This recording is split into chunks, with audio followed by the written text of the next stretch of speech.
It's so pretty. So pretty.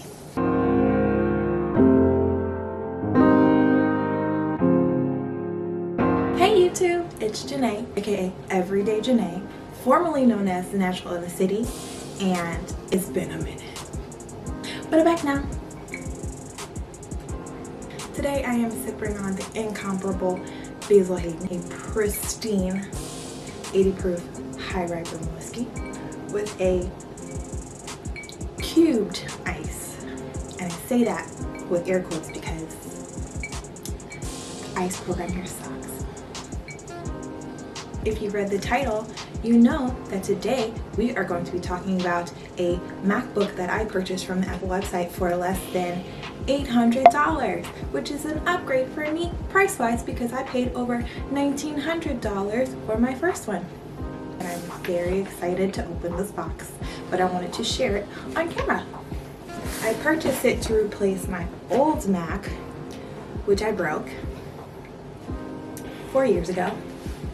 So I got my first MacBook Pro in 2013. And it worked great up until the point that I broke it. I was just sitting at home doing work and I ended up knocking it on the floor. You know, things happen. Sometimes you just knock MacBooks on the floor, you know, normal things. And I ended up breaking the screen and could only see through half of it. But the good thing about it is that it still worked.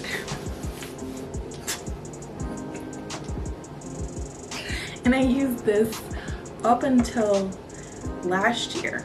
I broke it in 2016 and I've been using it ever since. And the iPad Pro has been a godsend. The only issues that I have with the iPad Pro is that there are still a few websites and a few connectivity issues. So I just purchased a Canon M50, which I am shooting on right now. And I was really looking forward to being able to connect it to my iPad Pro and be able to screen share, which is possible, but the screen share is kind of jumpy, and I've seen people do it with other Canon cameras on actual laptops. So I'm looking forward to being able to do that with an actual laptop. Also, there are a few websites that I can't use fully functionally because I'm doing it off of an iPad. WordPress, for example, is what I use to edit my blog, everydayjanae.com, which is not up yet, but it's almost up.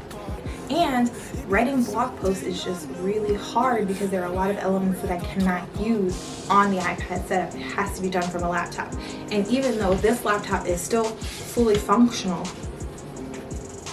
I can only see half the screen. And look, I had to put like a little sticker on here to know where the screen like started to mess up so that I could minimize my windows and I wouldn't be clicking things all the way down here because it's just literally like, where's the button? I can't find it. It wasn't good. So I'm really glad to have a new MacBook with a new screen. I need it. Also, I just want to big ups to Apple because I broke this thing in 2016 and it's 2020 and this thing is still working, broken all. So let's go ahead and unbox the MacBook Air, and once we're done unboxing it and setting it all up, I'm going to do a side-by-side comparison with the 2013 MacBook Pro and the 2019 MacBook Air, which I just got, so you can see kind of like the upgrades that I'm going to experience. One thing I'm really excited for is to use Sidecar. I just upgraded this Mac to Catalina like yesterday, and unfortunately the Sidecar only works with MacBooks from 2016 and up, so this 2013 doesn't work with the iPad Pro. One sip before we open our box, because clearly I need to do this intoxicated, because clearly I'm not gonna drop another MacBook, right? Anyway, let's get to it. I'm so excited.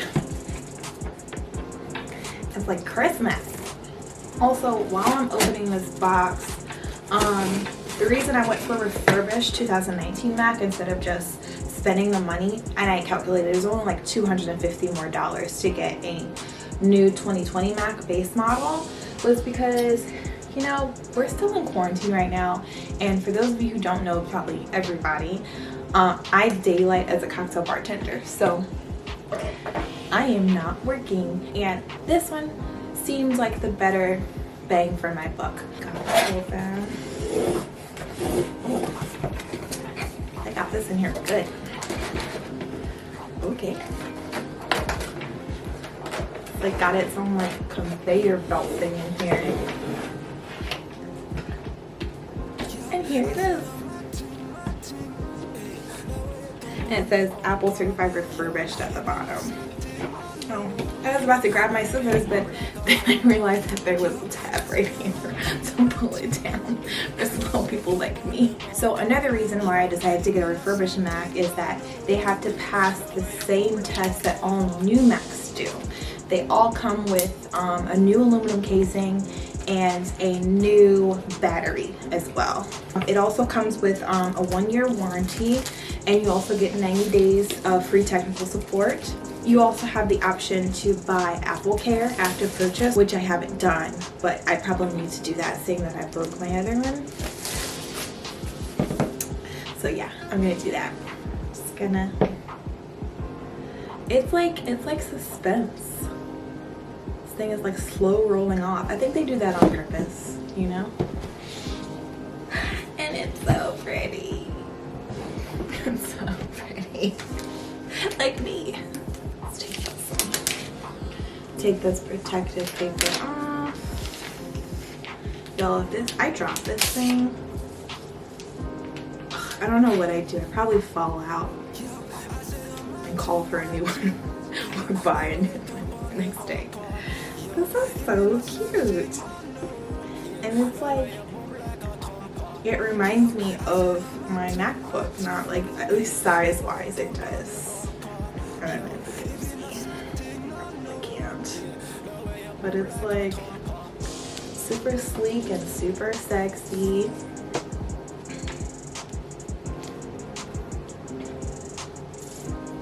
It's got like paper on the screen. Oh, I can't get the paper off. Oh my god. Okay, there we go.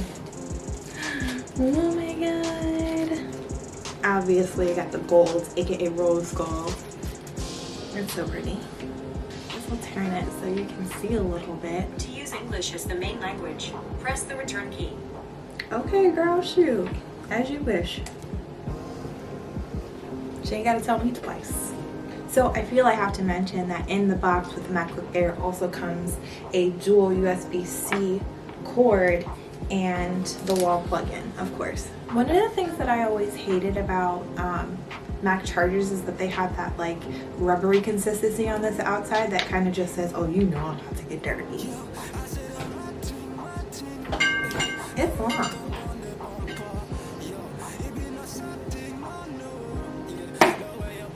It's really long. Also, what is the obsession with these stickers? Like, I know they're like rose gold, that's great, but like, what's the deal? I don't get it. I just don't. Alright, now I'm gonna set up my Siri. Hey Siri. Oh, maybe I should do it in my real voice. Okay. Hey Siri, open the documents folder. Hey Siri, show my downloads. Valley Girl 101. Hey Siri, what's the weather?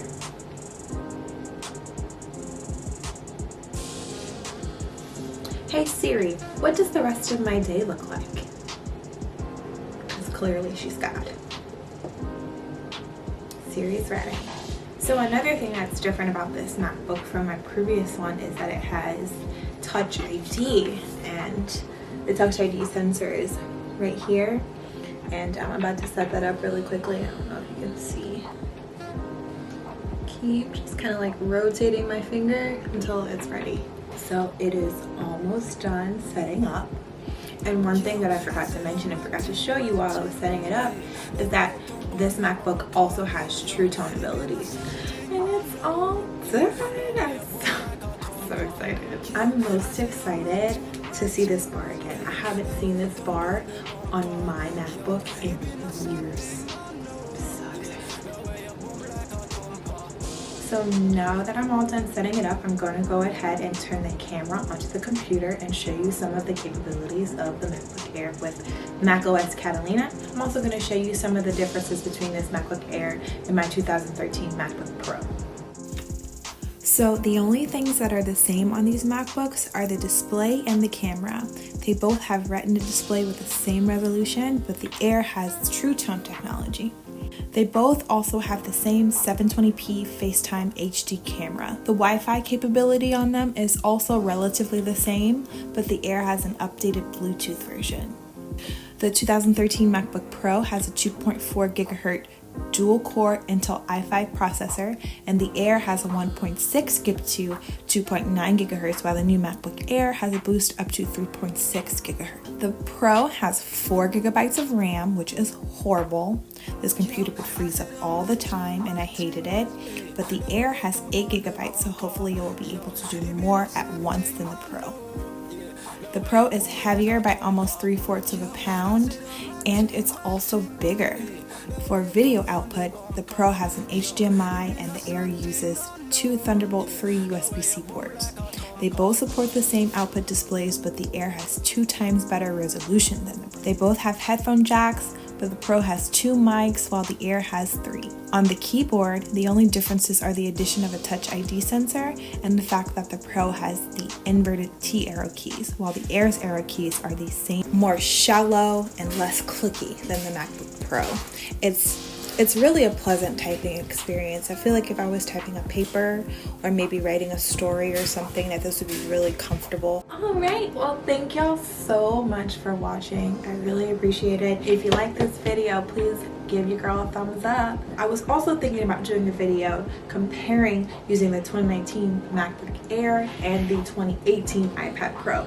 So if you'd like to see that, let me know in the comments below. Also, I really need an external hard drive, so if you have any recommendations, please let me know. I am all ears. Like this video if you enjoyed the content and subscribe for more. See you next time. Bye-bye.